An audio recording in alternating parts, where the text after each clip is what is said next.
رسالة لبناتنا الغاليين اللي بيسألوا ازاي اختار شريك حياتي.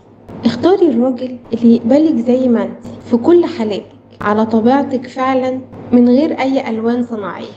اختاري الراجل اللي لما ما تحطيش ميك اب يقولك حلوة وما يبقاش شايف ارهاق كارثة. اختاري الراجل اللي لما تتعبي نفسك في طبخة في عز الحر يقولك تسلم ايدك، ولو باظت منك يضحك معاكي ويقولك خيرها في غيرها. مش الراجل اللي يقولك دايما ناقصة حاجة. اختاري الراجل اللي لما يحس ضعفك وخوفك يقول إنسانة، مش يستغل ضعفك ويقول مكسورة ويستقوى عليكي.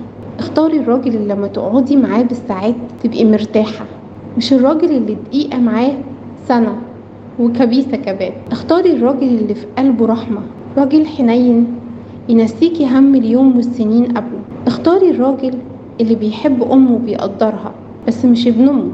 اختاري الراجل اللي ينصفك على الزمن وتحلوي جنبه، مش يوقع جدار الزمن فوق قلبك ويعجزك قبل الأوان. دمتم بحب مع أميرة عبد الرازق، معالج نفسي وأسري.